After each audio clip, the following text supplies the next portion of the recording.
В ледяной февральской ночи 1959 года в глубине Северного Урала поисковики нашли фотокамеру в брошенной палатке, разорванной ножевыми прорезами, направленными изнутри.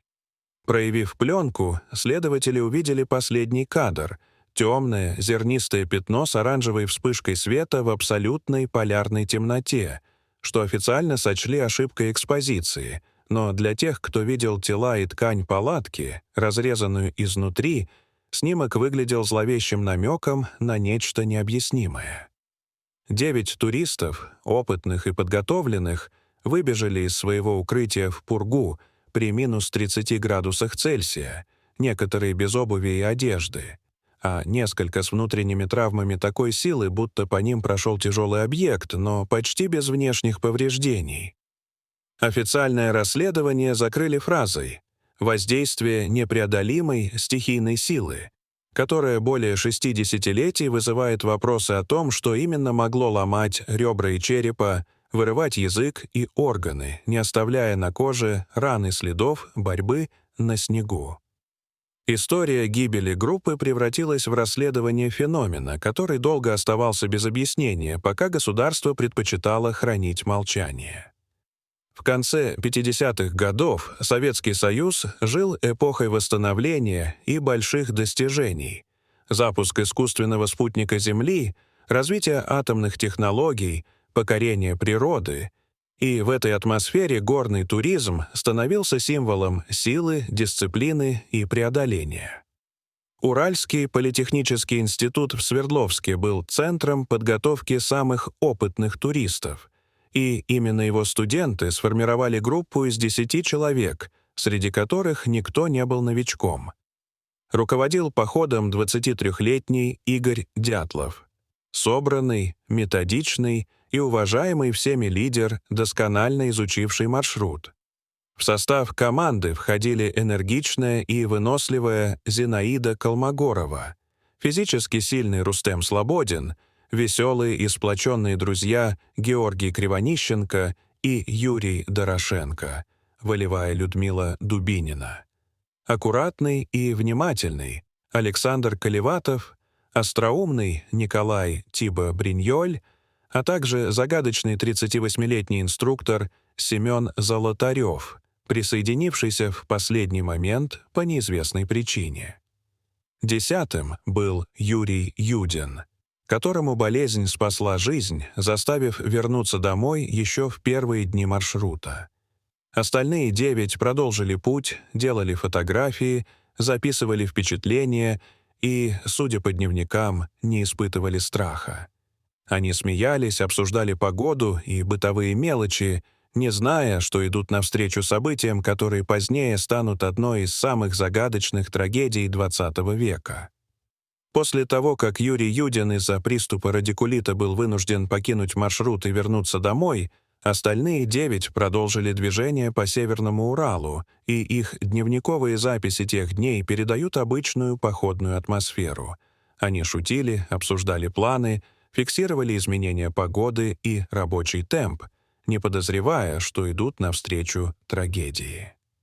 27 января группа достигла поселка Вижай, последнего населенного пункта перед уходом в труднодоступную тайгу, где они окончательно загрузили снаряжение и отправились дальше на лыжах. Дневники сохранили бытовые детали — усталость, холод, привычные споры о быте, шутки для поддержания духа. Они уверенно продвигались к Атортену, горе, название которой в переводе с мансийского звучало как предупреждение. «Не ходи туда», но участники воспринимали это как фольклорный колорит. 31 января, дойдя до долины Ауспии, они сложили в лабаз часть снаряжения, планируя забрать его на обратном пути, что подчеркивало их уверенность в успешном завершении маршрута. На следующий день погода резко ухудшилась. Поднялся ветер, метель скрыла горизонт, видимость упала почти до нуля, из-за чего группа сбилась с курса и вышла на склон горы Халатчахль, горы мертвецов, по мансийской традиции. Здесь Игорь Дятлов принял спорное решение остановиться на открытом участке, а не спуститься в защищенную лесную зону. Для установки палатки участники подрезали склон, чтобы выровнять площадку, что, как потом выяснится, сыграло ключевую роль. Вечером они ужинали, делали записи и фотографии, ничего не предвещало беды. Однако поздней ночью произошло нечто, заставившее их разрезать палаточный брезент изнутри и уйти вниз по склону без обуви и теплой одежды. Когда через несколько недель поисковики обнаружили лагерь, палатка была наполовину занесена снегом, накренена и прорезана острыми разрезами, а внутри находились аккуратно сложенные вещи, продукты и зимняя одежда. Следы, ведущие от палатки, показывали, что группа покинула лагерь организованно.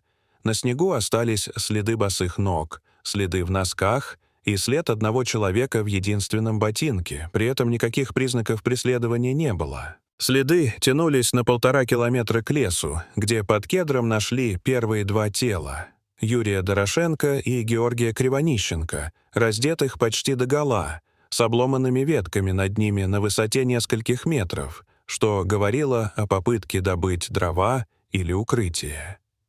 Рядом лежали остатки слабого костра. Выше по пути к палатке нашли Игоря Дятлова, Зинаиду Колмогорову и Рустема Слободина, расположенных так, будто они пытались вернуться вверх, но упали и замерзли.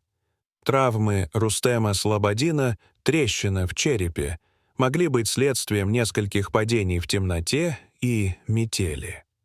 Остальные 4 оставались пропавшими до мая, пока талыми водами не был открыт овраг, где поисковики обнаружили вырытое в снегу укрытие и тела Людмилы Дубининой, Александра Колеватова, Семена Золотарева и Николая Тиба-Бриньоля. Они были одеты теплее остальных, использовали одежду погибших у кедра, но их травмы поражали. У Николая Тиба-Бриньоля обнаружен проломленный череп, грудная клетка Семена Золотарева была сдавлена с такой силой, что травмы сравнивались с последствиями автомобильной катастрофы, при этом внешних повреждений почти не было. У Людмилы Дубининой отсутствовал язык и часть лица, а ребра были сломаны, что вызвало многочисленные слухи и домыслы. Александр Колеватов имел меньше повреждений, но в условиях морозной ночи шанс выжить был нулевой. Судебно-медицинские эксперты признались, что характер некоторых травм не укладывается в стандартные представления о причинах гибели на маршрутах такого типа. Усложняло ситуацию и то, что на части одежды был найден повышенный уровень радиации, что позднее объясняли работой некоторых участников с радиоактивными материалами, но на тот момент это только усилило недоверие к официальным выводам и породило новые версии происходящего. Обнаружение последних 4 тел, найденных только в мае, когда талыми водами открылся овраг глубже в лесу, добавило расследованию еще больше загадок и противоречий. В вырытом в снегу укрытии лежали Людмила Дубинина, Александр Колеватов, Семен Золотарев и Николай Тиба-Бриньоль. Они были одеты теплее остальных, на них имелась одежда, снятая с погибших у кедра, что говорило о попытках продлить жизнь в экстремальных условиях. Но именно их травмы стали главным источником ужасающих версий. У Николая Тиба-Бриньоля был проломленный череп, у Семена Золотарева и Людмилы Дубининой множественные переломы ребер с разрушением внутренних органов. При этом на коже практически отсутствовали порезы или следы внешнего воздействия. Следователи сравнивали такие повреждения с последствиями сильнейшего удара или сдавливания, подобного тому, что бывает в автомобильных авариях, и при этом признавали, что объяснить их происхождение в условиях горного похода невозможно. Дополнительную загадку создавало отсутствие языка у Людмилы Дубининой и части мягких тканей лица, что породило множество мистических и криминальных гипотез. У Александра Колеватова травм было меньше, но в условиях ледяной ночи шансов на выживание у него также не было. Судебно-медицинские эксперты, проводившие вскрытие, прямо говорили, что некоторые повреждения не соответствуют обычным причинам гибели туристов и не укладываются в привычный анализ. Ситуацию осложнили и следы радиации на отдельных предметах одежды, что подогрело слухи о возможных военных испытаниях или контакте с неизвестными объектами, хотя поздние исследования связывали радиоактивные следы с работой нескольких участников на предприятиях, где использовались подобные материалы. В результате дело закрыли в мае 1959 года, указав расплывчатую формулировку о воздействии непреодолимой силы без указания конкретных причин и механизмов происшедшего. Материалы засекретили. Свидетелям рекомендовали не обсуждать детали, что только усилило недоверие и волны слухов. За десятилетия вокруг этой трагедии возник целый набор конкурирующих теорий. Одни утверждали, что туристы столкнулись с неизвестным оружием, другие верили в инопланетное вмешательство, третьи упоминали странные светящиеся шары, которые, по словам жителей соседних поселков, появлялись в небе в те же дни. На проявленных кадрах с фотоаппаратов действительно были странные засвеченные полосы, что для сторонников паранормальных объяснений стало дополнительным аргументом. Некоторые средства массовой информации даже публиковали сенсационные версии о нападении снежного человека, базируясь на размытых снимках, где будто бы виднелась темная фигура на склоне. Однако следствие не нашло никаких следов борьбы, следов когтей или отпечатков лап. Более реалистичные, но все равно пугающие версии предполагали испытания парашютных мин, которые детонируют в воздухе и могут вызвать мощные внутренние травмы без внешних повреждений, что соответствовало некоторым данным вскрытия. Другие утверждали, что туристы могли стать свидетелями секретного радиационного эксперимента и были вынуждены покинуть палатку из-за угрозы заражения. Природные объяснения включали шаровую молнию, катабатические ветры и инфразвук, способный вызывать у людей ощущение паники и дезориентации. Но ни одна из этих версий не могла полностью объяснить и характер травм, и порядок ухода группы, и отсутствие внешних следов угрозы. Так, история группы Дятлова превратилась в одну из самых загадочных и обсуждаемых трагедий XX века, вызывая все новые вопросы у каждого поколения исследователей. Несмотря на множество теорий, каждая из которых претендовала на объяснение всех странностей дела, десятилетиями ни одна гипотеза не могла полностью связать воедино все факты. Разорванную изнутри палатку, отсутствие обуви и одежды, спокойные следы уходящих вниз туристов, травмы, напоминающие удар огромной силы, исчезновение мягких тканей у Людмилы Дубининой, следы радиации на одежде, а также сообщения очевидцев о светящихся объектах в ночном небе. Однако, спустя 6 десятилетий, в 2019 году следствие было официально возобновлено, и в 2020 году власти объявили новую версию, основанную на современных моделях поведения снежных масс. По итогам исследований была предложена теория о так называемой «снежной доске» — разновидности локальной, тихой лавины, которая может сходить без громкого шума и разрушений, но при этом обладать большой массой и давлением.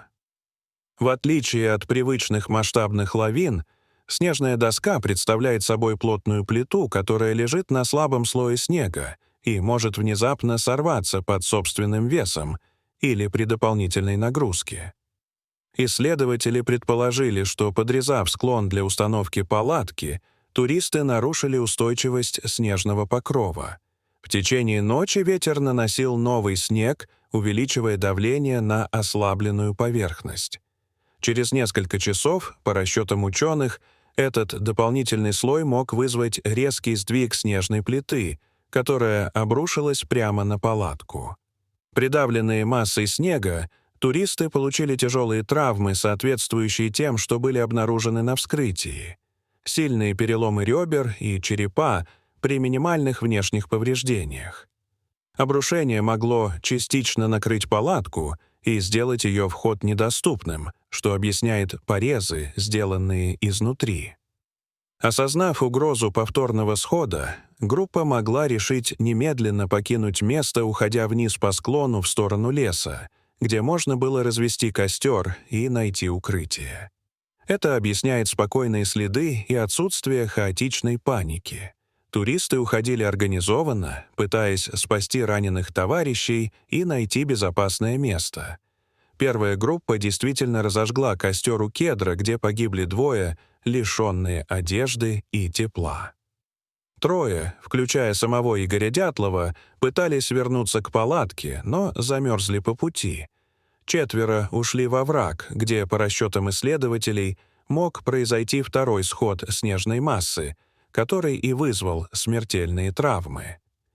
Теория снежной доски объясняет и отсутствие видимых следов лавины. Локальный сход мог оставить минимальные внешние признаки, которые за 3 недели были полностью замаскированы метелями. Радиация на одежде, согласно официальной позиции, объяснялась работой отдельных участников на предприятиях, связанных с радиоактивными материалами, а отсутствие мягких тканей у Людмилы Дубининой — длительным воздействием воды и животных.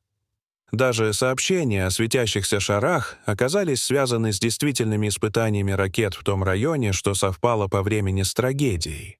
Несмотря на то, что теория лавины устраняла множество противоречий, часть общества восприняла ее с разочарованием, считая слишком обыденной после десятилетий мистических и конспирологических предположений. Однако научные данные, моделирование снеговых нагрузок и анализ механизмов повреждений сделали версию снежной доски наиболее вероятной и целостной из всех предложенных. Трагедия группы Дятлова таким образом предстала не как вмешательство необъяснимой силы, а как цепочка роковых обстоятельств.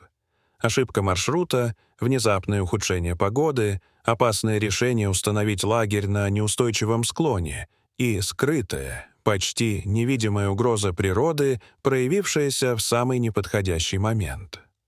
Несмотря на то, что современная версия о снежной доске стала наиболее логичной и научно подтвержденной, сама история перевала Дятлова продолжает вызывать вопросы и порождать споры, поскольку многие считают, что даже тщательно выстроенная цепочка природных факторов оставляет пространство для сомнений, а первоначальная закрытость следствия в 1959 году создала условия, при которых любая официальная версия воспринималась как неполная. Советская культура секретности, отсутствие открытых отчетов и разрозненные свидетельства очевидцев сформировали вакуум, в котором десятилетиями процветали альтернативные гипотезы, от паранормальных явлений и вмешательства неизвестных сил до военных экспериментов. Отчасти именно поэтому трагедия группы Дятлова стала не просто несчастным случаем, а культурным феноменом, отразившим страхи и ожидания разных поколений. Тем не менее, анализ фактических данных, моделирование поведения снежных масс, сопоставление травм с возможным давлением локального снегового обвала, реконструкция погодных условий и изучение логики действий группы позволяют сделать вывод, что трагедия с большой вероятностью была результатом совокупности неблагоприятных обстоятельств. Нарушение устойчивости склона при установке палатки, постепенное нарастание снеговой нагрузки из-за ветра, внезапное смещение снежной плиты, тяжелые травмы у части туристов и необходимость экстренной эвакуации в ночь при морозе около минус 30 градусов Цельсия. То, что происходило дальше, попытки разжечь костер, попытки вернуться к палатке, попытка укрыться во враге, показывает, что участники боролись за жизнь до самого конца, действуя последовательно и разумно в условиях резкого шока и отсутствия шансов на выживание. Однако, даже если природная версия объясняет большинство фактов, она не устраняет психологическое ощущение тайны, поскольку трагедия произошла внезапно, среди полной тишины и при отсутствии очевидного внешнего врага. Это, скорее всего, навсегда останется одним из факторов, подпитывающих интерес к делу. И сегодня, спустя десятилетия после гибели группы, история перевала Дятлова остается напоминанием о том, что даже самые опытные и дисциплинированные люди уязвимы перед скрытыми проявлениями природы, а ошибка, сделанная на склоне, может привести к необратимым последствиям. Одни считают случившееся трагическим стечением обстоятельств, другие видят в нем необъяснимую загадку, ускользнувшую от следствия и науки. Но независимо от точки зрения, эта история прочно вошла в культурную память и продолжает вызывать интерес, споры и новые попытки понять, что именно произошло той февральской ночью. Дорогие зрители, что вы думаете об этой истории? Расскажите, пожалуйста, в комментариях. А если вам понравилось это видео, то ставьте лайк и подписывайтесь на наш канал. До свидания.